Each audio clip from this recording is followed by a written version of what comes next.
Bueno, chicos, muy buenos días a todos. Hola.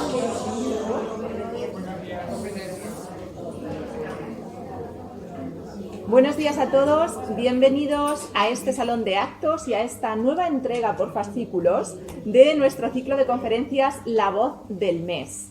¿Qué me decís? No se oye. Pues grito más, porque es que no tenemos así micrófono de ahí ahora mismo. Pues ahí está. Esto es un micrófono para grabar aquí, pero si yo hablo así, sí me escucháis, ¿no? ¿Sí? Vale. Bueno, pues os decía, muy bienvenidos a esta nueva entrega de La Voz del Mes, un ciclo de conferencias que comenzamos a realizar el curso pasado. Este curso continuamos, algunos sois asiduos o clientes VIP a este ciclo y agradezco especialmente la presencia de los alumnos de los cursos de Cultura General de Castilla-La Mancha.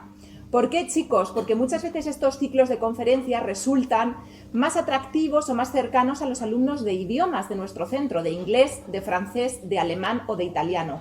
Pero hoy os he convocado al grupo de los martes y al grupo de los viernes porque quería que conocierais esta actividad. Esta actividad es ideada por Carlos Sáez, lo tengo aquí a mi derecha, profesor de Lengua y Literatura del centro, que entre otras muchas fantasías que le pasan por la cabeza y que le gusta llevar a la realidad, está esa que consiste en acercar a los alumnos de la escuela de adultos a otras literaturas poco conocidas. Si en general al público nos gusta leer, y a muchos de vosotros me consta que sí, cuando hablamos de leer poesía, como que es un escalón un poquito, ¿no? Como que hay que hacer el esfuerzo de subir. Cuando hablamos de conocer poesía escrita por mujeres, es como otro escalón más. Y ya en la cúspide de esta escalera está la poesía escrita por mujeres en literaturas o culturas que no son tan cercanas a las que nosotros conocemos. Es decir, aquí leer a Becker está muy bien, pero no cuenta, no computa para La Voz del Mes. Entonces, un poco ya fuera de broma, la idea de Carlos era exponer a los alumnos de la escuela de adultos a autoras de poesía que están fuera o al margen de lo que tradicionalmente se considera el canon literario o el canon poético. Por tanto, el capítulo de hoy se trata de acercaros a vosotros a la poesía escrita por mujeres que se llaman oficialmente mujeres nativas americanas, lo que tradicionalmente o en cultura popular conocemos como las indias de las películas de indios y vaqueros, ¿vale? Lo que mis niñas, que están totalmente abducidas por la factoría Disney, reconocen como Pocahontas, ¿vale? Bueno, vamos a ir derribando todos estos clichés o estereotipos que tenemos en torno a esta poesía. Este es nuestro ciclo de conferencias, como os digo, lo hacemos una vez al mes, por eso se llama La Voz del Mes, y vamos cogiendo... Carlos va seleccionando, que es realmente quien organiza todo esto, poetas, como os digo, de distintas literaturas. En esta ocasión, como siempre, Carlos va a hacer la charla introductoria sobre el contexto literario, social e histórico que envuelve esta creación poética y os va a presentar a las poetas. Y luego nosotros procederemos a leer algunos de los poemas para que veáis y escuchéis realmente de qué es de lo que estamos hablando, en versión original, escritos en inglés y traducidos en español. Aunque normalmente muchos de estos poemas yo, como sabéis que soy profesora de idiomas en este centro, los leo yo, al ser en inglés dije, ¿quién soy yo para no invitar a esta conferencia a Mark Farmer?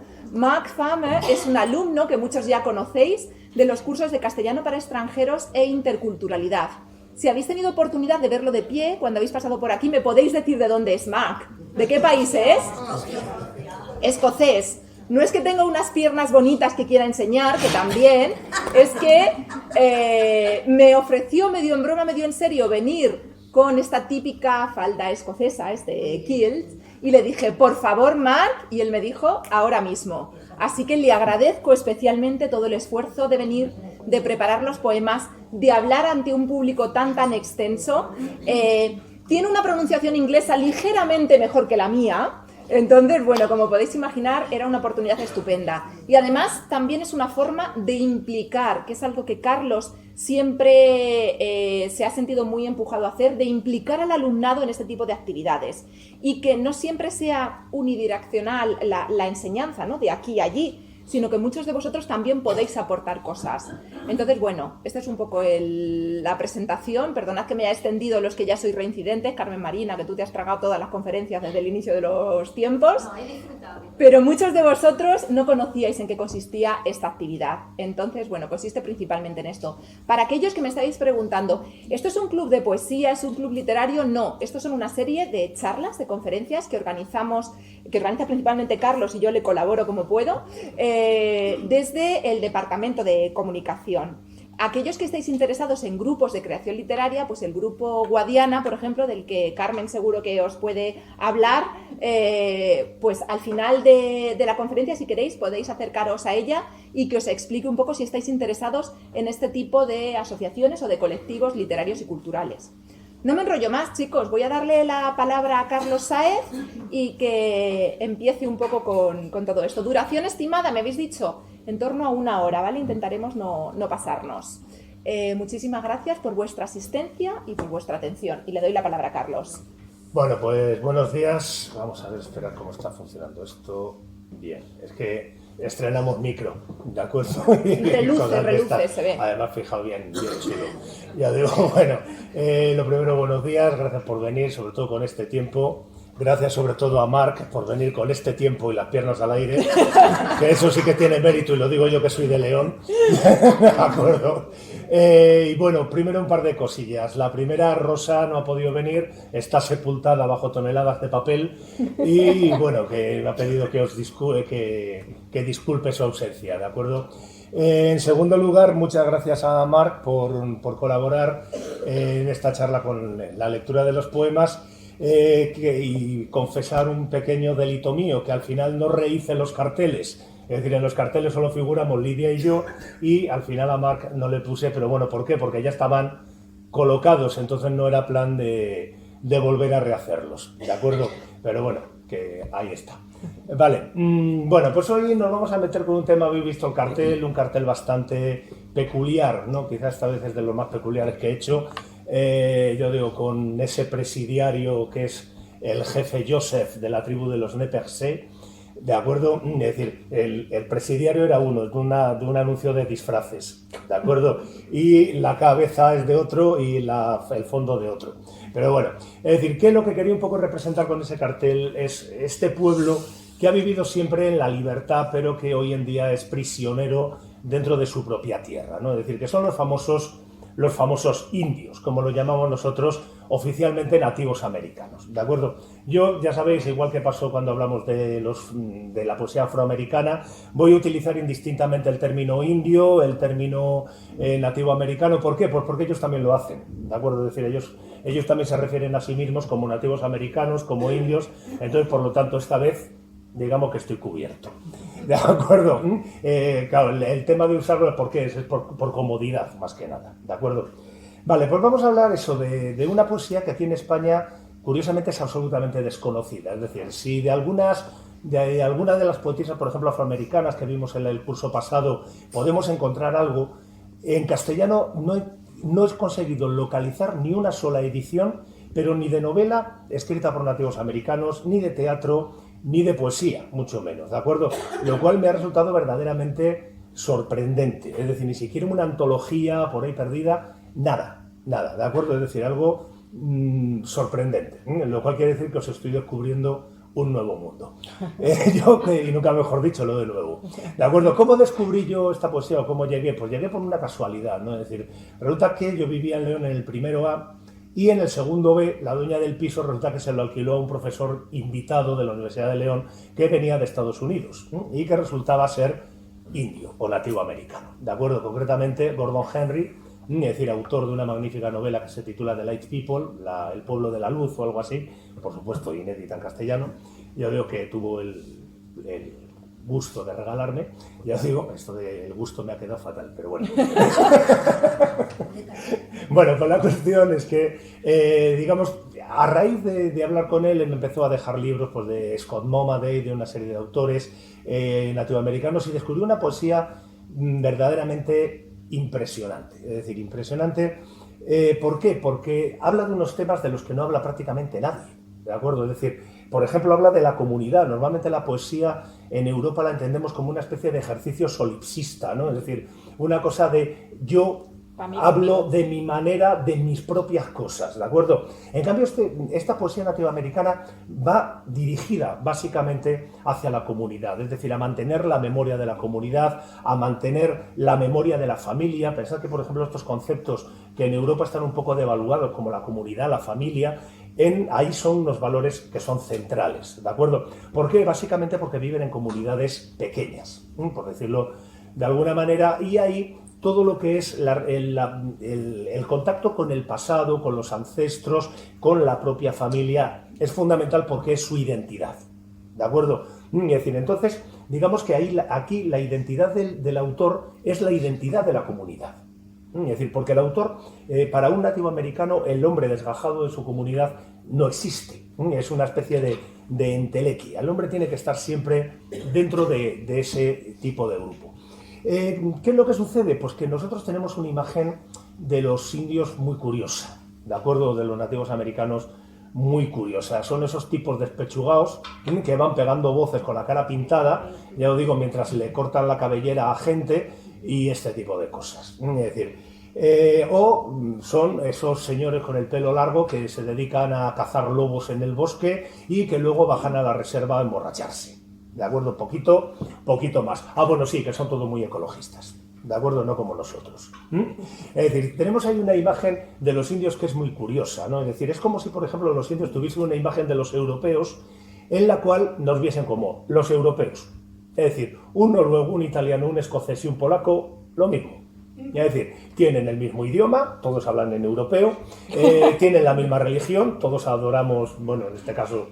iba a decir a Manitú, no, a Manitú son ellos. De acuerdo, a Manitú son ellos, que por cierto, tener en cuenta que decir sobre la religión en Europa podríamos hablar largo y tendido, pero bueno, es decir, como si todos fuéramos iguales, ¿de acuerdo? Pues lo mismo hacemos nosotros con los indios, es decir, lo mismo nos da un Chiricahua, que nos da un Chippewa, que nos da un Arapahoe o un Cherokee, ¿de acuerdo? Nos traen absolutamente sin cuidado, todos son iguales, cuando realmente las diferencias que existen entre ellos son increíbles, es decir, desde los pueblos nómadas de las praderas, tipo por ejemplo los apaches, comanches, etcétera, hasta pueblos absolutamente sedentarios como los pueblos o los navajo, o pueblos que viven, por ejemplo, de la pesca, es decir, cosa que nos resulta absolutamente increíble, pero hay que tener en cuenta que Estados Unidos también tiene costa, Entonces se puede vivir de la pesca. Es decir, es una cosa, esta imagen, ¿de dónde nos viene? Nos viene de los tiempos coloniales. Es decir, tener en cuenta el colonialismo, digamos, esa peste europea que nos dedicamos a repartir por el mundo, nos hizo igualar, digamos, dividir el mundo en dos bandos, que eran nosotros y ellos. ¿De acuerdo? Nosotros somos variados, somos magníficos, somos estupendos, tenemos toda la razón, y ellos están todos equivocados, son primitivos y además son todos iguales. ¿De acuerdo? Es decir, nos da igual que sea un indio de la India que un indio de Michigan. Nos trae absolutamente sin cuidado. Y aquí, ojo, porque hablamos siempre de los Estados Unidos. Decimos, uy, es que los Estados Unidos qué mal se portaron, y los ingleses qué mal se portaron. Cuidado, porque aquí también nosotros tenemos mucha culpa. ¿De acuerdo? Es decir, el tema, por ejemplo, de las misiones, que nosotros, por ejemplo, hablamos de Fray Junípero Serra como si fuera una especie de quinto estado de la materia. Yo digo, pero si preguntáis a un indio californiano por las misiones católicas, o sobre todo por la figura de Fray Junípero Serra, su imagen va a ser muy distinta de la que nos creamos nosotros, ¿de acuerdo? Es decir, nosotros pensamos que todos los misioneros católicos eran padre de las casas, y no es verdad, ¿de acuerdo? Y de hecho, tened en cuenta que el padre de las casas, ¿por qué escribe sus libros? Los escribe no a favor de los indios, sino en contra del trato que les dábamos los españoles. ¿De acuerdo? Cuidado con este detalle, porque tenemos esta imagen de que qué malos los americanos, qué malos los ingleses, pero nosotros no, nosotros les tratábamos humanamente. No voy a seguir por este jardín, ¿de acuerdo? Porque me puedo meter en un jardín importante. Pero tened en cuenta que cuando hablamos del tema de los indios, hablamos tanto de los ingleses como de los franceses, en el caso del Canadá, como de los españoles. Y luego, en cuanto a las naciones que surgen posteriormente, tanto Canadá como Estados Unidos. ¿De acuerdo? Porque en Canadá también tendemos a verlos como una especie de país del bien y país de la gominola, ¿no? Es decir, donde todo el mundo se quiere, se da besos, todo el mundo respeta a todo el mundo, y no hay nada más equivocado que eso. ¿De acuerdo? Es decir, las políticas que han tenido, por ejemplo, con los pueblos indígenas han sido tremendas, no tan bestias como las de los Estados Unidos, ¿de acuerdo? Eso es cierto. Pero han sido tremendas. Pensad que todavía hace poco el Papa Francisco ha pedido disculpas en nombre de la Iglesia canadiense por el trato que se les dio a los niños en internados católicos, ¿de acuerdo? Es decir, durante más de 100 años. No estamos hablando de que eso pasase una vez en un internado. Estamos hablando de que durante 100 años hubo una política sistemática del gobierno canadiense apoyado por la Iglesia Católica. ¿De acuerdo? Hoy me voy a meter en el jardín. Lo estoy viendo que hoy me acabo metido en un jardín. ¿De acuerdo? Bueno, vosotros, en fin, si ya digo, yo soy así. A mí que me caían bien los indios cuando veía las películas. ¿Qué queréis que os diga? ¿De acuerdo? A mí me caían bien. Pero bueno, que la cuestión es que me voy a centrar sobre todo en el caso de Estados Unidos. ¿De acuerdo? En Estados Unidos, que ha seguido una política respecto a los indios tremenda. Es decir, si nosotros cogemos, por ejemplo, lo que nos cuenta el gobierno de Estados Unidos, y ojo, que es absolutamente cierto, ¿de acuerdo? Pensad que los indios tienen una serie de territorios que son suyos, donde no se puede entrar, teóricamente, donde no se puede comprar tierra por parte de los no indios, donde tienen unas políticas de discriminación positiva, sobre todo en las universidades, y donde además, por el hecho de ser indio, te dan una paguita. ¿De acuerdo? En principio decimos, joder, eso es un paraíso. Leches. ¿De acuerdo? Leches. ¿Por qué? Porque desde el principio, por ejemplo, el territorio de las reservas se mantienen siempre que no haya nada importante. ¿De acuerdo? Por ejemplo, en los años 30 del siglo XIX resulta que encuentran oro en determinadas reservas. Fuera los indios y que entren los mineros. En los años 50-60 se descubrió en otras reservas uranio. ¿De acuerdo? ¿Qué se hizo? Pues una política, ahora hablaré de ella, de asimilación, de que los indios fuesen a las ciudades a vivir. ¿De acuerdo? Es decir, sacarlos de las reservas. Aparte, para todas estas ventajas que podríamos decir, podríamos llamar en principio ventajas, hay que demostrar que uno es indio. ¿De acuerdo? Y que tiene un cuarto de sangre india. No sé si esto nos recuerda a lo mejor a unos señores alemanes que iban con unas camisas marrones. ¿De acuerdo? Estos lo hacen en positivo, pero ellos lo hacían en negativo.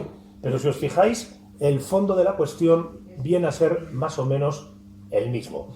¿Qué sucede, por ejemplo, con la discriminación positiva? Porque esto está provocando que gente que a lo mejor tuvo un tatarabuelo indio aleguen que son nativos americanos para poder entrar en las universidades. ¿De acuerdo? Con lo cual están ocupando plazas que sí podrían estar ocupadas por indios. Porque tienen cupo para nativos americanos. Efectivamente, tienen cupos. Ahí está. Es decir, es algo absolutamente tremendo. ¿Qué ha pasado con los indios desde que llegan los Estados Unidos? Pues sencillamente, y la palabra va a sonar muy dura, pero es así, una política de genocidio. ¿De acuerdo? Es decir, absolutamente de genocidio. ¿A qué me refiero con genocidio? Pues sencillamente no tanto al exterminio absoluto de la población, como sobre todo a lo que es el genocidio que podríamos llamar cultural.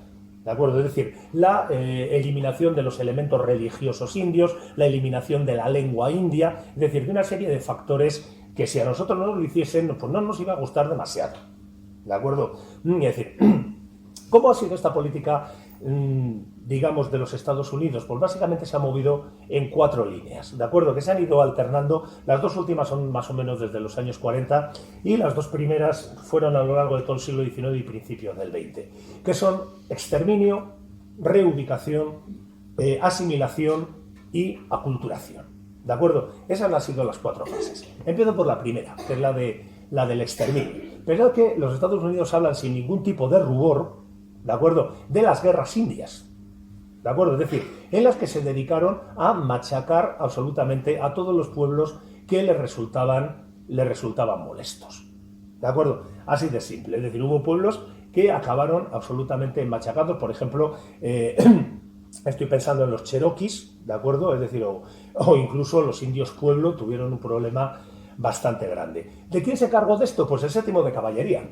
¿De acuerdo? El 7º de caballería, es decir, a que nosotros recordamos por el general Custer y esa cosa heroica que fue Little Big Horn, ahora hablaré de Little Big Horn, ¿de acuerdo? Pero el 7º de caballería, entre otras cosas, hizo la famosa masacre de Wounded Knee, ¿de acuerdo? Wounded Knee fue en 1860 y algo, no recuerdo ahora mismo el nombre. Sencillamente entró el 7º de caballería en una reserva y se cargó todo lo que se movía, ¿de acuerdo? Mujeres, niños, hombres, ancianos, todo lo que había.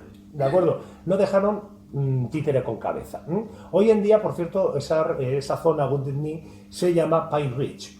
En Pine Ridge, en los años 60, unos miembros del AIM, el movimiento indio-americano, un movimiento reivindicativo de los derechos de los nativos americanos, digamos que querían dar una rueda de prensa para comentar una serie de elementos que no voy a entrar en ellos, ¿de acuerdo?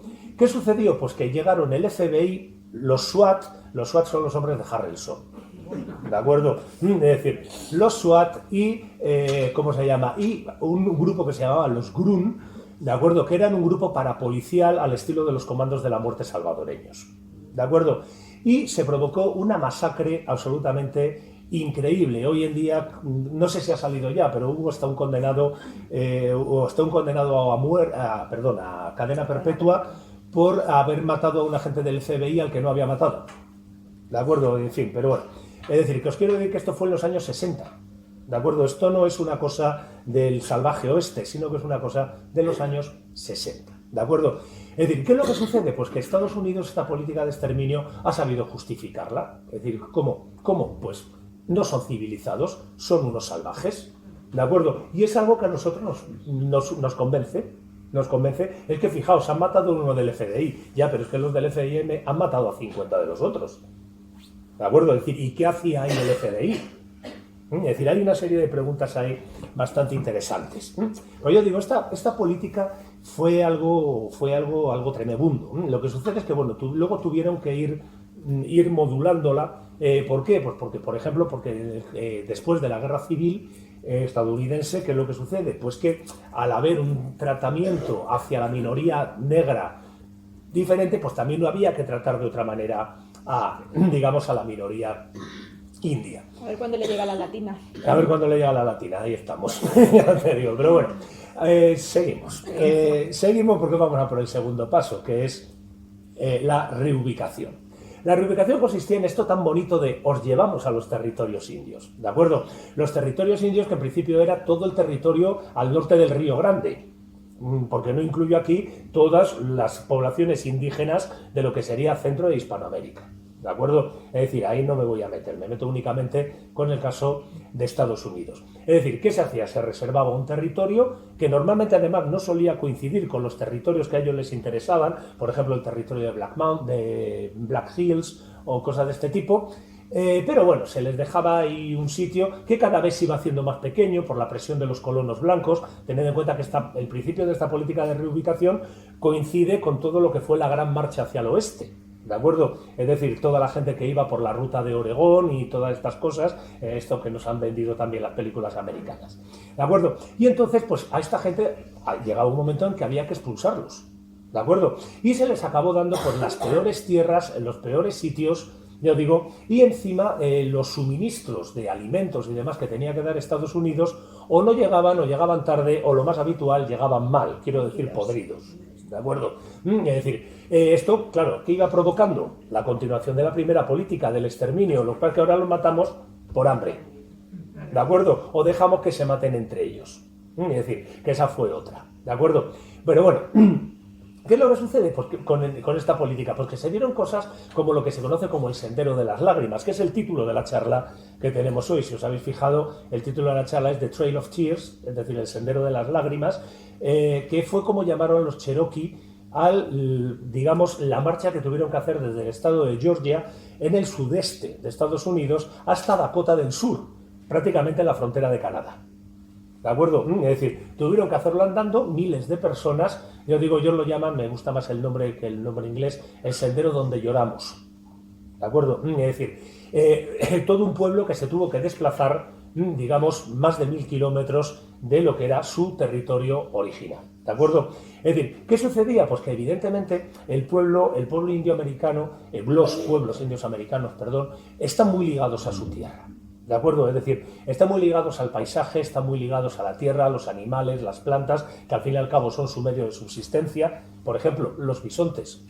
¿De acuerdo? Vuelvo al exterminio. ¿De acuerdo? Decimos, bueno, mataron a los bisontes. Bueno, qué pena, porque es un animal muy bonito. ¿De acuerdo? No. ¿Cuál era la base de la subsistencia de los pueblos indios? Los bisontes. Es decir, con sus pieles hacían las telas, con los tendones hacían las cuerdas de los arcos, con la carne se la comían. ¿De acuerdo? ¿Qué sucede? Al exterminar el bisonte, es decir, estamos colaborando nuevamente en el exterminio de los pueblos indios. Los bisontes, a ver, son grandes, pero no son tontos. ¿De acuerdo? Entonces, ¿qué sucedía? Que cuando les cazaban aquí se iban para otro lado.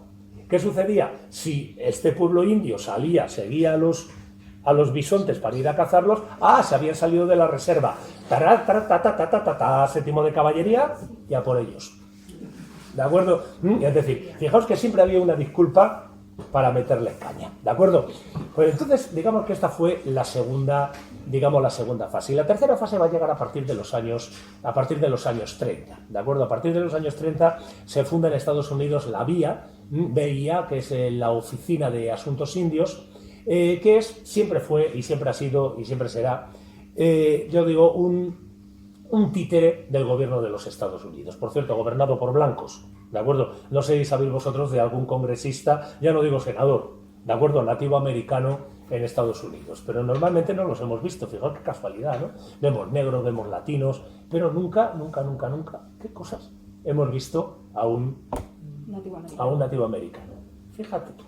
Es decir, ahí lo dejo.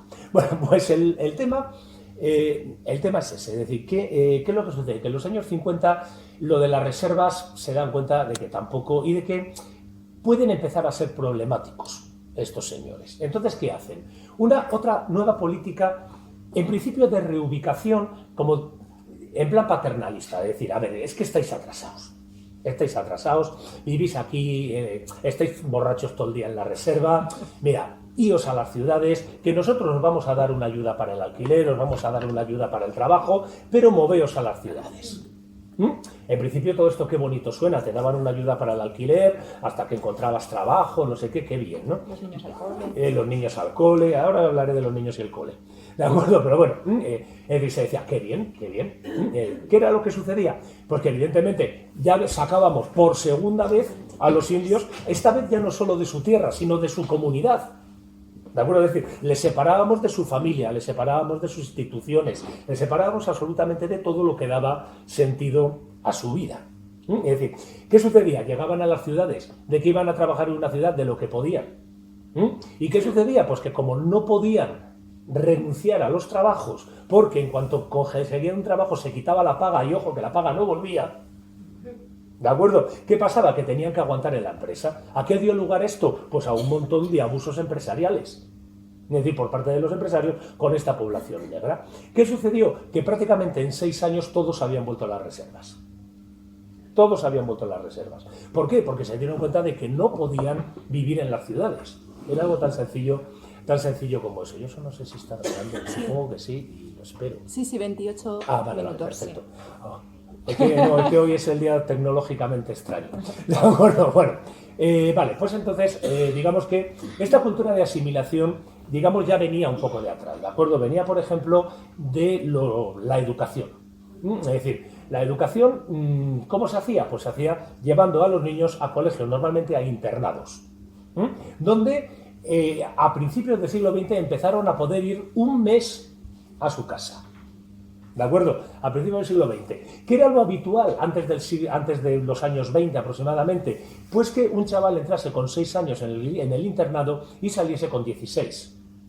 ¿De acuerdo? Con lo cual salía absolutamente aculturado. ¿Qué pasaba? Ese chaval entre los blancos era un indio, pero es que entre los indios era un medio blanco. ¿De acuerdo? Ahora hablaré también del problema del mestizaje. Es decir, el problema del mestizaje, que nosotros lo vemos como, uy, qué grandes fuimos los españoles que provocamos el mestizaje. El mestizaje a nosotros nos puede parecer muy bonito, muy exótico, ¿de acuerdo? Y muy exótico y muy todo eso, pero a lo mejor dentro de un pueblo que vive del hecho de ser nosotros, no lo es tanto. ¿De acuerdo? Aquí vamos a leer hoy un poema que se titula Los ojos del enemigo. Es decir, es una poetisa que es hija de un blanco. ¿De acuerdo? Luego el blanco la abandonó y tal, es una historia bastante tal. Es decir, y ella se da cuenta de que tiene los ojos azules como su padre. Y dice, es que tengo los ojos del enemigo. ¿De acuerdo? Es decir, fijaos en este tipo de historia. Entonces, yo digo que este proceso de asimilación que pasaba por el colegio, a los chavales los acababa machacando. ¿Qué sucedía aparte? Pues que en estos internados, lo que pasa en el internado queda en el internado. ¿De acuerdo? ¿Qué pasaba? Pues tenían malos tratos, una serie de cosas bastante lamentables que hoy en día están saliendo a la luz casi todas y son espeluznantes. ¿De acuerdo? Son cosas absolutamente espeluznantes. Se me ha ido la pinza como suele pasarme. Pues eso, ¿qué sucedía? Pues que tened en cuenta que los indios habitualmente, los niños para ellos son algo sagrado, ¿de acuerdo? Es decir, los cría toda la comunidad, no les pegan prácticamente nunca. ¿Por qué? Es decir, lo del maltrato entre los indios no existe a los niños. ¿Por qué? Porque el niño es el futuro de la comunidad. ¿De acuerdo? Si para nosotros los niños son el futuro de la sociedad, para ellos es el futuro de todo. Es el futuro de la tribu, es el futuro de la nación. Transmisiones de memoria, de valores. Efectivamente. Es decir, son los que van a recoger la memoria de los ancestros para luego pasársela a los siguientes, para que eso no se muera. ¿De acuerdo? ¿Qué pasaba? Llegaban al colegio y se encontraban con esto, con que no eran respetados. ¿De acuerdo? Y perdían toda su infancia en medio de entre cuatro paredes y pasándolas bastante mal, ¿de acuerdo? Como estáis viendo, esto es un penaero, ¿eh? Y no he terminado, ¿de acuerdo? Es decir, que todavía estamos por aquí, todavía estamos por aquí. Yo digo, es algo absolutamente increíble. Fijaos qué pocas películas tenemos que nos cuenten esto, ¿de acuerdo? Qué poquitas películas, alguna hay, por supuesto, ¿de acuerdo? Es decir, pero qué poquitas películas en las que se nos cuente todas estas historias. ¿De acuerdo? Cuando nos quieren defender a los indios nos ponen un hombre llamado Caballo, ¿de acuerdo? O nos ponen Pequeño Gran Hombre, o ese mamotreto impresentable que es Bailando con Lobos. Sí, mamotreto por el tamaño y por el coñazo, porque que yo francamente no puedo con ella, Pero fijaos cómo defiende a los indios, que me los defiende. Eso sí, hasta que se ponen todos muy malos. Y fijaos cómo las indias tienen una cosa que esto también me hace mucha gracia, ¿de acuerdo? Que es el caso Pocahontas, ¿de acuerdo? El mito de Pocahontas. Pocahontas es... le podemos dedicar una charla entera a Pocahontas, porque tiene tela el distinto tratamiento que ha ido teniendo Pocahontas, ¿no? Sí, fijaos que es que es ver un blanco y se pone loquitas. O sea, es ver un blanco y ya se enamoran del blanco y ya no, pues se traicionan a su padre, el jefe malvado. Es jefe porque ya es el que lleva más plumas, ¿de acuerdo? A jefe que le conoce porque lleva más plumas. Entonces, ya os digo, lo traicionan y bueno, lo que haga falta, ¿de acuerdo? Es una cosa, sí, pero es que es ver un blanco, oye, y madre mía, se pone luego como loca. Ya sabéis que hay dos tipos de India, ¿de acuerdo? Está la princesa india, es decir, que es Pocahontas, ¿de acuerdo? Muy mona y que se enamora, y luego están los Squab, ¿de acuerdo? La india gorda. La india gorda. ¿Para qué nos vale la india gorda? Pues es la que persigue al blanco, es decir, con intenciones más bien salaces. ¿De acuerdo? Es decir, son los dos tipos de India. Fijaos, por lo menos tenemos dos, no como con los varones, que solo tenemos uno. Bueno, no, tenemos dos. ¿De acuerdo? El indio bueno y el indio malo. ¿De acuerdo? Esto es un poco como cuando nos explicaban, cuando éramos pequeños, cuando entraron los moros en España, que entraron todos sedientos de sangre. ¿De acuerdo? Pero luego se volvieron buenos y hicieron la Alhambra.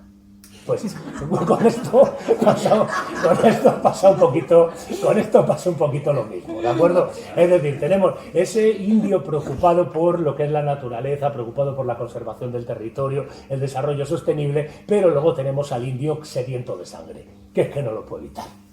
Es que le pones un arco y tiene que matar un blanco. ¿De acuerdo? Fijaos, por ejemplo, no sé si recordáis los alfabetos estos con los que aprendíamos a leer, ¿de acuerdo? ¿Qué venía en la I? Indio. ¿De acuerdo? Pero en la N no venía negro. Fijaos, o sea, qué cosa, ni en la B venía blanco, venía nido, efectivamente. Es decir, fijaos, venía el indio, pero ¿cómo venía el indio? Con su pluma, ¿de acuerdo? Y con el hacha levantada. ¿De acuerdo? Ojo, fijaos que nunca les hemos visto con el hacha así descansando, con el hacha puesta ahí en una repisa. No, o sea, siempre están con el hacha así. ¿De acuerdo? Fijaos que son elementos que son muy curiosos de esta imagen que se nos ha ido dando y que nos ha ido prosperando. ¿De acuerdo? Y que todo esto viene dado por los Estados Unidos. ¿Por qué? Porque los Estados Unidos, de estas tres políticas que os he estado contando, digamos que tienen la conciencia muy intranquila. ¿De acuerdo? Tienen la conciencia muy intranquila y entonces digamos que lo que están intentando ahora es esa aculturación, ¿para qué? Para poder demostrar que de una vez por todas los indios son un pueblo que ha sido exterminado o que ya no existe. ¿De acuerdo? Leches. Hoy en día hay más población india que cuando llegaron los españoles a América. ¿De acuerdo? Es decir, los indios siguen ahí.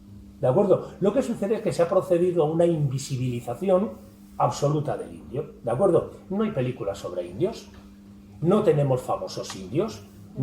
Es decir, no les vemos absolutamente en ningún ámbito. ¿Cómo se camuflan ellos? Pues con las cifras.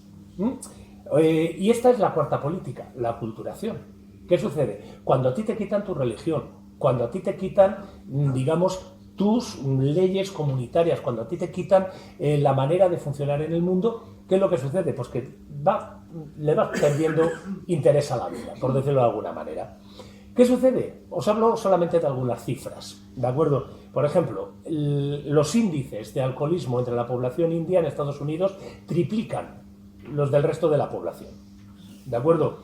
El abandono escolar es casi 4 veces mayor, ¿de acuerdo? Es decir, son datos que creo que son bastante curiosos. ¿Por qué? Porque son pueblos es decir, que han perdido el orgullo, a pesar de que desde los años 60, digamos, ha habido movimientos como el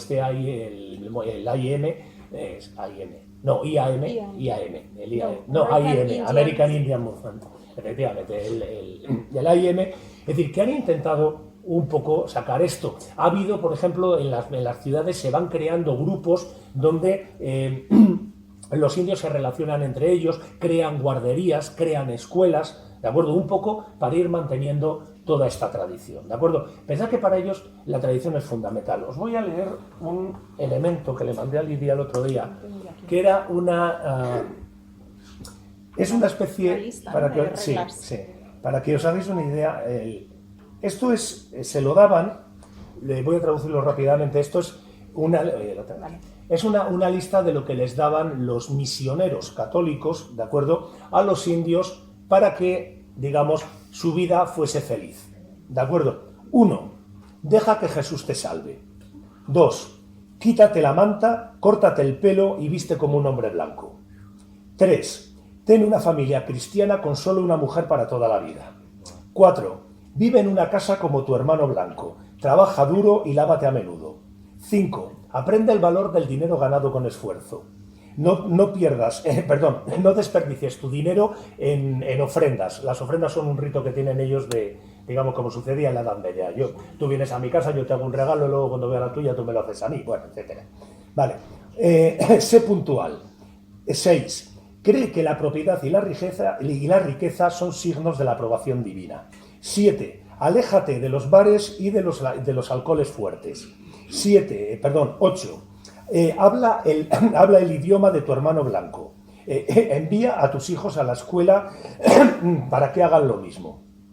9. Vete a la iglesia a menudo y regularmente. 10. No vayas a bailes indios ni al curandero.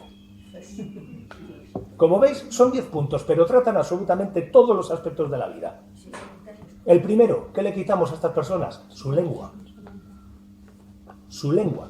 Pensad en una cosa, cuando hablamos de las lenguas indias, todos pensamos que hablan indio. El indio consiste en decir how y en hablar como Tarzán. ¿De acuerdo? Nosotros querer agua de fuego del hombre blanco. Eso es lo que creemos nosotros que es indio. ¿De acuerdo? Es decir, bueno, para que os hagáis una idea, solamente entre los chipeguas hay 17 lenguas. Solo entre los chipeguas, con sus dialectos. ¿De acuerdo? Os pongo un ejemplo que además precisamente no es una de las tribus más conocidas. ¿De acuerdo? Es decir, se hablan cientos de lenguas. Bien, pues estas lenguas se están perdiendo absolutamente todas debido a esta aculturación. ¿De acuerdo? El tema de la religión. No vayas a los bailes, fijaos, bailes. ¿De acuerdo? Esos bailes que vemos así, que hacen así, se levantan y bajan, ¿de acuerdo? No son bailes, son rituales. ¿De acuerdo? La danza de la lluvia, la danza del sol, todas estas cosas son rituales. ¿De acuerdo? Es decir, son tan religiosos como nuestra misa. ¿De acuerdo? Además hay que hacerlos comunitariamente. No se puede poner un tío a lo tonto a bailar la danza de la lluvia o la danza del sol. ¿De acuerdo? Bueno, salvo los hechiceros. Eso que ahora se llaman chamanes. ¿de acuerdo? Porque como ha dicho Iker Jiménez que hay que llamarlos chamanes, pues los llamamos chamanes, ¿de acuerdo? El chamanismo, que sepáis, no se da entre los indios americanos, ¿de acuerdo? Eso es lo que se conoce como medicine men, es decir, el hechicero, curandero, hombre medicina, ¿de acuerdo? Es decir, que además, por cierto, las mujeres también pueden ser. Ahora voy con las mujeres, ¿de acuerdo? Es decir, eliminamos su religión, eliminamos su lengua, eliminamos sus instituciones, hacemos que todo lo que sea la regulación de los pueblos indios pase por el BIA, es decir, por manos de blancos, con lo cual estamos destruyendo absolutamente esta cultura. Es decir, hemos aculturado a los indios. Esto es algo tremendamente peligroso. Y más en Estados Unidos, porque en Estados Unidos deberían tener un poquito de vergüenza. ¿De acuerdo? ¿Por qué digo esto de la vergüenza? Pues por una razón muy simple. Cuando ellos se plantean el modelo de sociedad que quieren para Estados Unidos, el modelo democrático, el modelo de parlamento, ellos lo calcan, pero literalmente calcado, de lo que eran la manera de funcionar de las 5 naciones iroquesas, ¿de acuerdo? 5 naciones que ahora son 6, pero eran 5 en ese momento, ¿de acuerdo? Es decir, el hecho de que hubiese 2 cámaras, de que se eligiese a los representantes en cada clan, pensad que ahora cambiad clan por estado y tenemos lo mismo, ¿de acuerdo? Pensad que el sistema electoral en Estados Unidos es por colegios, que era un poco lo que sucedía aquí también, ¿de acuerdo? Es decir, lo calcan. Es más, calcan hasta, o sea, si os habéis fijado en los dólares, el águila la calcan también de la nación iroquesa. ¿De acuerdo? Es decir, qué cosa más curiosa. ¿De acuerdo? Qué cosa más curiosa. Es decir, lo calcan de ahí, pero ahora resulta que no. Es decir, que ese modelo ya no vale. Tenemos que meterles el modelo nuestro. Es decir, cuando calcaron absolutamente su sistema político. ¿De acuerdo? Es decir, ¿qué pasa? Pues que este pueblo va desapareciendo.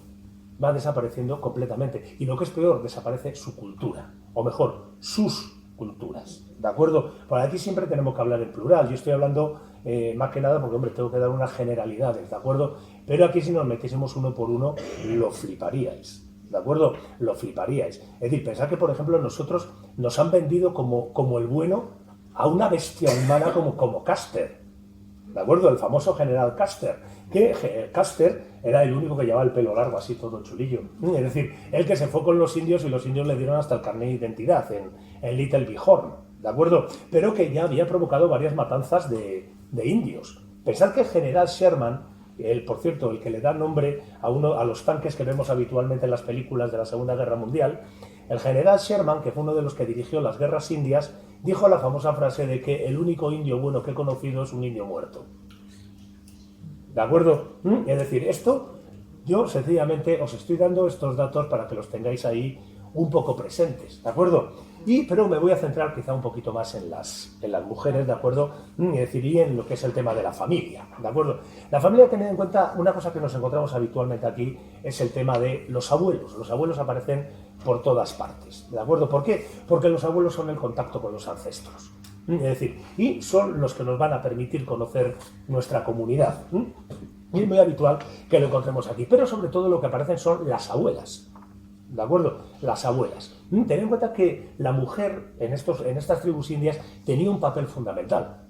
Mientras los hombres eran básicamente recolectores, cazadores, etcétera, ¿qué hacían las mujeres? Se encargaban de todo lo que pasaba en el poblado, vamos a llamarlo así, ¿de acuerdo? Es decir, cuidar a los hijos, educarles, preparar la comida, tenerlo todo en condiciones, y tenían un poder impresionante. Vuelvo a los iroqueses. ¿Sabéis quién elegía a los representantes en las 5 naciones iroquesas? Las mujeres. Eran varones, pero los elegían las mujeres. ¿De acuerdo? Las jefas de clan eran mujeres. ¿De acuerdo? No los hombres. Los hombres se encargaban, sí, de dar leña. ¿De acuerdo? Y de ir a recoger, y de ir a pescar, y de no sé qué, y de no sé cuánto. Pero las mujeres tenían un papel absolutamente fundamental, yo digo, en toda esta sociedad. ¿Qué sucede? Pues que realmente entre los pueblos indios no tenemos apenas diferencia, como los hemos visto habitualmente, entre hombres y mujeres. Es decir, los hombres son así, las mujeres son así. Aquí no es que haya un feminismo, ni mucho menos, ¿de acuerdo? Lo que sucede es que no hay un machismo. Sencillamente cada uno tiene sus roles y cada uno desarrolla sus roles. Saben dónde tienen que estar dentro de lo que es la comunidad. ¿De acuerdo? Es decir, de ahí que, por ejemplo, la diferencia entre poetisas y poetas es prácticamente nula en cuanto a temas. Por ejemplo, aquí hay una que es Silko, que es probablemente la gran poetisa nativa americana, Wendy Marron Silko, sí, Wendy Marron, ¿no? Leslie Marron Silko. Yo pensaba, como solamente había oído lo de Silko, yo pensaba que era un hombre. ¿De acuerdo? Es decir, y hasta que he cogido los poemas esta vez digo, anda coño, si se llama Leslie. Lo digo, porque solamente era Silko, no sabía nada más de ella. ¿De acuerdo? Sí es cierto que cuando cogemos la poesía de estos pueblos, los hombres suelen ser más brutos. ¿De acuerdo? Suelen ser más brutos a la hora de decir las cosas. Las sueltan sin filtro. ¿De acuerdo? O sea, es una cosa impresionante. A mí me encantan, ¿eh? O sea, a mí me encanta porque yo también soy un poco así. Ya digo. ¿Sí? Pero las mujeres no se cortan, ¿de acuerdo? No le cortan tampoco un pelo. Aquí, por ejemplo, nos encontramos, por ejemplo, sobre todo en las mujeres, el problema del mestizaje.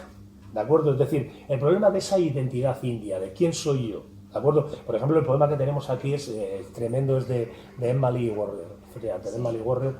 Es muy curioso porque nos encontramos con apellidos, por ejemplo, que se apellidan Guerrero, ¿de acuerdo? Cosas de ese tipo, pero Guerrero de hombres no como el nuestro, que no significa nada. Ahí sí, ¿de acuerdo? Es decir, hay un poeta que me encanta que se llama Oso Azul, ¿de acuerdo? Me encanta el nombre, Oso Azul, ¿de acuerdo? Pero bueno, yo digo que, es decir, es una poesía, por ejemplo, que habla mucho de la naturaleza, ¿de acuerdo? Y que para mí tiene un problema impresionante, que encontrar un poema de unas dimensiones aceptables, digo aceptable para una charla de este tipo, ¿de acuerdo? Porque normalmente se van a las 3, 4, 5 páginas y se quedan tan oreados, ¿de acuerdo? Y es una poesía que resulta tremendamente sencilla de leer, ¿de acuerdo? Porque no utiliza elementos retóricos de ningún tipo. Es decir, que tengo que decir esto, lo digo. Y punto, ¿para qué voy a andarme con tonterías? A veces pues se para demasiado, por ejemplo, en descripciones paisajísticas. Hay descripciones paisajísticas que son... No he querido coger ninguno porque, madre mía, acabamos locos, ¿de acuerdo? Acabamos absolutamente locos con ellos, que sí, el puma por aquí, el árbol por aquí, el no sé qué... Y luego, aparte de que, bueno, me tenía que comprar un manual de botánica para poder traducirlo. El 90%, o sea, de esto que dice... Pero bueno, ¿esto qué árbol es? O sea, y ves, no sé qué, alerce. Y buscas otro y es también alerce. Claro, son especies distintas de alerce. Y dice, pero bueno, estos hombres, claro, ese contacto, yo digo, con la tierra, que es impresionante, ¿de acuerdo? Cosa que en la poesía europea lo hemos perdido y que realmente resulta tremendamente refrescante de cuando lo leemos. Yo digo, y sobre todo esa idea de que el paisaje no le pertenece a nadie, la tierra no le pertenece a nadie, nosotros pertenecemos a la tierra, ¿de acuerdo? Es decir, esa idea es muy interesante. Es decir, ¿por qué los indios reivindican su tierra? No porque la tierra les pertenezca, sino porque ellos son de allí, ¿de acuerdo? Pensad que cuando hablamos de los posesivos, nosotros siempre pensamos en que los posesivos indican de quién es el objeto, ¿de acuerdo? Como cuando yo digo mi país es mío o yo pertenezco a mi país, ¿de acuerdo? Fijaos en ese pequeño detalle, ¿no? Es decir, indica en este caso pertenencia, es decir, para nosotros en cambio, fijaos, no, es posesión. Aquí en este caso cuando ellos dicen my country, cuando ellos dicen my land, es decir, está diciendo la tierra a la que yo pertenezco. Como dicen los americanos, the place where I belong. Es decir, el lugar al que yo pertenezco. ¿De acuerdo? Yo digo, eso es muy importante, este detalle. Es decir, lo mismo que cuando nosotros, por ejemplo, decimos mi mujer o mi hijo. ¿De acuerdo? Lo entendemos casi como una posesión, sobre todo en el caso de la mujer. ¿De acuerdo? Eso ya lo hemos hablado aquí más de una vez. Ahí no, entre los indios es la mujer con la que tengo relación o el hijo con el que tengo relación, ¿de acuerdo? Porque un hijo no es de su padre ni de su madre, un hijo es de la comunidad entera, ¿de acuerdo? Y esto es muy importante, y son lecciones que podríamos ir un poco dándonos cuenta de que son más importantes de lo que parecen. Por eso ya os digo el dedicar esto. Yo a mí me gustaría poder dedicarle algún más, incluso también a la novela, al relato, o a los muchachetes que escriben, ¿de acuerdo? Es decir, pensad por ejemplo un señor como Scott Momaday, ese hombre es premio Pulitzer, ¿de acuerdo? Es decir, el premio Pulitzer es un premio que tiene una cierta categoría, ¿de acuerdo? Hay autores, Gerald Visenor, autores absolutamente maravillosos que yo digo, lamentablemente no están traducidos al castellano y no entiendo el motivo. Es decir, bueno, sí, la ignorancia absoluta de que hay... ¿Qué va a escribir un tío con plumas? ¿De acuerdo? ¿Qué van a escribir si hace nada eran analfabetos? Tened en cuenta, a ver, este fue el espíritu que movió a la España del 98 en la guerra de Cuba. ¿Qué van a hacer eso los Estados Unidos contra la Marina Española si ellos hace 100 años iban con plumas? Pues nos dieron hasta en el cielo la boca. ¿De acuerdo? Es decir, y es eso, es decir, creo que es un pueblo que solamente por lo que ha sufrido, porque de verdad que ha sido un verdadero penaero lo de esta gente, merecen por lo menos un tratamiento bastante más amplio del que se le puede dar en este tiempo de 3/4 de hora escasos que hemos tenido. Intentaré volver a ello, de verdad. Esto es casi una amenaza. ¿De acuerdo? Bueno, pues os dejo ya con Lidia y con Mark, que van a proceder a leer los poemas. Esta vez he elegido 4 o 5 poemas, no recuerdo ahora mismo, creo que son 4, no recuerdo. 6, yo creo. No, 6. No. Serán 4 o 5. No, 5, perdón. 5 poemas. Yo digo, los he elegido entre los más cortitos, pero que fueran representativos un poco. Vais a ver algunos que son, sobre todo el último que he puesto yo en orden, no sé luego cómo los vas a leer, el de Caster vive en Humboldt Country, que es muy duro. Es decir, y curiosamente es un poema que tiene su cierta actualidad con lo que ha pasado en Estados Unidos el 7 de enero, sabéis los movimientos que se están dando por los abusos policiales y demás. Bueno, pues vamos a hablar de un abuso policial, en este caso con un indio. ¿De acuerdo? Chicos, muchas gracias, os dejo en buenas manos.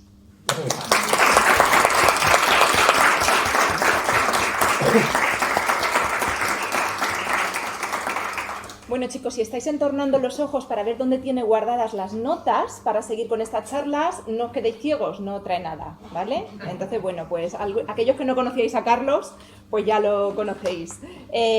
Vamos a empezar a leer los poemas, son 5 poemas, no son demasiado extensos, como comentaba Carlos, entonces comienza Mark leyéndolos en versión original y aunque sé que lo vais a entender perfectamente, yo, por traducírselo a Carlos, luego lo leeré en español, ¿vale? So Mark, you start with this one and then I go with there, ¿ok? Ok. El primero es de una autora que se llama Elizabeth Cook Lynn, y el título de este poema es Sepultura de mi abuela. Empieza en inglés. Start. My grandmother's burial grounds. Paul Wahasakinski, July 12, 1892. Words are coins, thrown on a table to settle a debt, a sign that nothing's settled. James J. Macaulay, An Irish Bull. I walked beside the stone that bore your name and date, and felt the threat of history give rise to sudden chill. Like bone from unseen crack, ancestral bones lie in anonymity in this new world, except that history called you Christian, and your name, killing war with spear, vouched for you. Grave Paul, your name as pale as northern tamarack, in fall, and names of all born then and since are played like coins. In games of chance I stand alone, and cast a shadow on the sunken mounds, mute metaphors. I think, for carelessness of memory, not then or now, for sale or trade. Never mind the coins invaders played, which made you pay your hand against your will. Won't pay the debt. History, that counterfeit absurdity, is no match for buffalo bones or dried skins of crows. Una aclaración que se me olvidó hacer al principio. Paul es el nombre de la abuela. ¿De acuerdo? Paul, Pablo, es el nombre de la abuela. Bautizada, ¿no? Sí. Sepultura de mi abuela. Primero una cita que recoge la poeta. Las palabras son monedas arrojadas sobre una mesa para saldar una deuda, un signo de que nada está arreglado. Es una cita de James J. Macaulay de su obra An Irish Bull. Y empieza el poema así. Caminé junto a la lápida que llevaba tu nombre y la fecha, y sentí que la amenaza de la historia me provocaba un escalofrío, como un viento desde un arroyo oculto. Los huesos ancestrales yacen anónimos en este nuevo mundo, pero la historia te dio un nombre cristiano, y tu nombre, mata en la guerra con lanza, te avaló. Grave Paul. No, En este caso, grave en el sentido de eso es, pero tiene como el serio, de sepultura sí, también. tiene el juego ahí. Tu nombre, tan pálido como el tamarack del norte, en el otoño, y el nombre de los nacidos entonces o desde entonces son apostados como monedas en juegos de azar. Yo estoy sola y arrojo mi sombra sobre los montículos hundidos. Mudas metáforas, creo, de la negligencia de la memoria, que ni antes ni ahora son objeto de cambio o de comercio. No importa, las monedas que los invasores se jugaron, que te hicieron jugar tu mano contra tu voluntad, no pagarán la deuda. La historia, ese absurdo falsificado, nada vale frente a los huesos de búfalo y las pieles secas de los cuervos. El siguiente poema es de la autora Emma Lee Warrior y se llama The Enemy's Eyes, los ojos del enemigo. Esta es la historia que comentaba Carlos, ¿no? Que es tan clara sobre el hecho del mestizaje, el hecho de que una chica nativa americana, india, de repente se descubra ante el espejo con los ojos azules, que viene por este mestizaje. Okay. The enemy's eyes. My eyes are the enemy's eyes. Stigma of the spoiler. Invader of lands, bodies who's left behind his eyes. Chameleon-like, their shades mock my Indian pride. Don't play with cat's eyes. Go away, blue eyes. Those taunts forged my hate, for the tainter gone home to hell. I must pay for that wretched sins. My eyes are his eyes are mine. Los ojos del enemigo. Mis ojos son los ojos del enemigo, estigma del saqueador, del invasor de tierras, de cuerpos que sus ojos dejaron atrás. Camaleónicas, sus sombras se ríen de mi orgullo indio. No juegues con ojos de gato, lárgate, ojos azules. Estas burlas forjaron mi odio hacia el corruptor que ha vuelto a su casa del infierno. Debo pagar los pecados de ese miserable. Mis ojos son los suyos, sus ojos son los míos. Es un poema bastante duro. Es un poema bastante duro. Seguro que sí. El siguiente poema es de Anita Endressy, ¿vale? Que le canta al hacedor de canciones, a este compositor, alguien que componía canciones. Vamos a ver cómo ha acabado. Okay. Songmaker. There is a drunk on Main Avenue, slumped in front of the Union Gospel Mission. He is dreaming of pintos the color of wine and ice, and drums that speak the names of wind. His hair hides his face, but I think I know him. Didn't he make songs people sing in their sleep? Didn't coyotes beg him for new songs to give to the moon? Didn't he dance all night once and laugh when the women suddenly turned shy at dawn? Didn't he make a song just for me? One blessed for its being sung only once. If he would lift his face, I could see his eyes. See if he's singing now, a soul-dissolving song. But he's all hunched over, and everyone walks around him. He must still have strong magic to be so invisible. I remember him saying, even grass has a song, though only wind hears it. Antes de que la lea, cuando dice hacedor de canciones no se refiere a un cantautor, de acuerdo, a los Serrat o tal, sino, digamos, a que tener en cuenta que gran parte de estas tradiciones que pasan, digamos, de historia de manera oral, pasan entre ellos en forma de canciones, también son canciones, digamos, de tipo mágico, ¿de acuerdo? Entonces, digamos que este hombre no es solamente un cantante o un cantautor, por decirlo de alguna manera, sino que estamos hablando de un personaje de estos que pertenecen a esa ritualidad de la memoria dentro de la comunidad, ¿de Guía acuerdo? espiritual para la Algo así, comunidad, algo o así, sea. algo así. Hacedor de canciones. Hay un borracho en Main Avenue, desplomado, ante la Union Gospel Mission. Sueña con caballos color de vino y hielo, y con tambores que dicen los nombres del viento. Su cabello oculta su rostro, pero creo que le conozco. ¿No escribió canciones que la gente aún canta en sueños? ¿No le suplicaban los coyotes nuevas canciones que ofrecer a la luna? ¿No bailaba toda la noche y se reía cuando las mujeres de repente se volvían tímidas al amanecer? ¿No escribió una canción solo para mí, bendita por haber sido cantada solo una vez? Si alzase el rostro podría ver sus ojos, ver si ahora está cantando una canción que derrite el alma. Pero ahora está encorvado y la gente pasa a su alrededor. Aún debe tener una fuerte magia para poder ser tan invisible. Recuerdo que decía, hasta la hierba tiene una canción, aunque solo el viento la oye.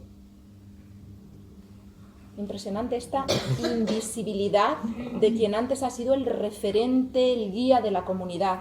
Ahora es un borracho desplomado que tiene que tener un poder tremendo porque se hace invisible a los ojos del resto de personas. Esa ironía es brutal. O sea, debe tener todavía una magia muy fuerte para ser invisible. O sea, es tremendo. Vamos con Leslie Marmon Silko, y ahora cuando has comentado que te parecía que era un hombre, es que es un poema que claramente nos habla de actividades que en nuestra cultura vinculamos a masculinas, Sí, ¿no? de escalada, concretamente. Sí. Escalo en el abismo y toco y no sé qué, pues tú piensas que es un hombre el que hace eso, ¿no? Vamos a leerlo. The time we climbed Snake Mountain. Seeing good places for my hands, I grab the warm parts of the cliff and feel the mountains as I climb. Somewhere around here, yellow spotted snake is sleeping on his rock in the sun. So please, I tell them, watch out. Don't step on the spotted yellow snake. He lives here, the mountain is his. El día que escalamos Snake Mountain es como la montaña de la serpiente, Sí, ¿vale? Ese es el nombre. Y es una montaña mágica para ellos. Viendo buenos lugares para poner mis manos, agarro las partes cálidas del acantilado y siento la montaña mientras escalo. En algún lugar, por aquí, la serpiente de manchas amarillas duerme en su roca al sol. Así que, por favor, les digo, tened cuidado. No piséis a la serpiente de manchas amarillas. Vive aquí. La montaña es suya. También aquí la importancia, ¿no? De esto es de mi propiedad, esto lo colonizo, lo cojo, esto no es... No, es de la serpiente. Es de la serpiente. Porque la serpiente estaba antes de que llegaran ellos. Y cuando yo escalo la montaña voy con muchísimo cuidado de no pisarla, porque esta montaña es suya. Sí, y fijaos que cuando pide cuidado, no es cuidado que te puede picar. No. No sé si decís aquí picar, el león decimos Morder. picar. Es que en León decimos que te pica la víbora. O sea, como si fuera una abeja. Es que los de León son así. Somos leones. Claro. Para nosotros es un pinchacín de nada. Que eso, es decir, fijaos en ese detalle, que en vez de cuidado que os puede morder, no, aquí es cuidado, que es suya. ¿De acuerdo? Es decir, respetadla. Bueno, terminamos ya con el último poema, chicos, de Janet Campbell Hale. Custer, lo hemos traducido como Custer, vive en el condado de Humboldt. Este Custer del Es que el estamos militar hablando de Little Bighorn. continuamente. Custer lives in Humboldt County. What was it called when all that old-time white man trouble was going on? All that killing and taking away from home of our county? Justifiable genocide, or some such thing? No doubt. Involuntary manslaughter, they called it. When that cop in Humboldt County shot the young Pomo last spring, shot him and left him lying by the roadside, hidden in the tall green grass, lying, bleeding in the spring sunlight. In the tall green grass, Involuntary manslaughter, they called it, when the Pomo died at last. All the old Wild West white man trouble is over now. Should be forgotten, they say. Wild grass grows again a little bighorn, at Steptoe, at Wounded Knee. Tall grass swaying in the gentle wind, covering the old battle scars, the old healed wounds. The sun shines warm in the big clear sky. All is quiet now. The past is best forgotten. Custer vive en el condado de Humboldt. ¿Cómo lo llamaron cuando todo ese viejo jaleo del hombre blanco sucedió? Toda esa matanza y ese sacarnos de casa, del país. Genocidio justificado o algo por el estilo, sin duda. Homicidio involuntario lo llamaron, cuando ese poli del condado de Humboldt disparó al joven Pomo esta primavera. Le disparó y le dejó tirado en la cuneta, oculto en la alta y verde hierba, tirado, sangrando bajo la luz de la primavera, en la alta y verde hierba. Homicidio involuntario lo llamaron, cuando al final el joven Pomo murió. Todos los viejos jaleos del hombre blanco en el salvaje oeste han terminado. Deben olvidarse, dicen. La hierba vuelve a crecer en Little Bighorn, en Stepstone, en Wounded Knee. La alta hierba que se mece al viento, que cubre las viejas cicatrices de la batalla, las viejas heridas restañadas. El sol brilla cálido en un gran cielo claro. Todo está tranquilo ahora. Mejor olvidar el pasado. Bueno, chicos. Al cuerpo que dejas. Esto ha sido, bueno, nuestra presentación de esta literatura, de esta poesía, muy desconocida para todos nosotros. Yo le doy las gracias a Carlos porque todo esto lleva, como os podréis imaginar, una labor de investigación tremenda que a él nunca le asusta, pero a los demás nos abruma y nos maravilla. Así que si tenéis alguna duda, algún comentario, alguna pregunta, alguna sugerencia, y si no, muchísimas gracias. Espero que os haya encantado asistir a esto de la voz del mes, que muchos no conocíais. Y también esto forma parte de nuestra clase, por supuesto, de Cultura General de Castilla-La Mancha. Comprender que en Castilla-La Mancha, además de deleitarnos hablando del Quijote y de Cervantes una y otra vez, que lo seguiremos haciendo, estamos abiertos a este tipo de iniciativas culturales que son difíciles de encontrar, y lo decimos como profesores que hemos sido y alumnos de facultades de letras de distintas universidades, y que desde hace un tiempo Carlos está desarrollando en una simple y humilde escuela de adultos. Pero que sepáis que sois el público perfecto para este tipo de cosas. Así que muchísimas gracias.